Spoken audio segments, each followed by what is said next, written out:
Well, I got a game when I was 13. I found it in the classifieds, the newspaper, and I thought, well, this would be kind of neat to have one of these games in my home. Talked my parents into letting me have it, and then once I got one, I was like, you know, it'd be kind of cool to have that one too. And so years later, I added another one, and then another, and another, kind of going through some of the titles that I remembered playing. And before I knew it, it kind of turned into what I have now, which is about 200 games. I think a lot of these games are worth what somebody would pay for them. I would guess probably several $100,000, but when all is said and done, it really depends on the title, if it's restored, if it's working, all that stuff really plays a great part in the value of each individual game.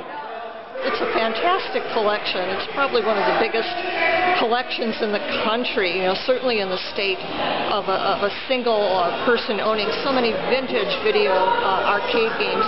Absolutely incredible. And they're in remarkable shape, too. They're absolutely beautiful, stunning pieces. And they're beautiful pieces of graphic design as well, from an artistic standpoint, and very reflective of the popular culture of the time. And there's no way around it. Art of any era is a reflection of the time in which it was made, whether it was 2,000 years ago, or 200 years ago, or 2 years ago. This is one of 500 games made back in 1976 by the company Exidy. The game was eventually banned from production because it was considered too violent. You are the Grim Reaper driving around in a car, running people over. These little people that are running around.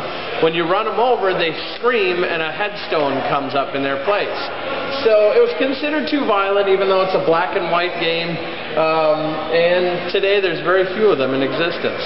Enough time has passed with these games that people can pass these memories along to their kids now. You're seeing that other generation that have no clue about what these games were, and the parents can actually explain to them how, if we didn't have these games, you wouldn't have your Xbox today, or whatever you might be playing. So.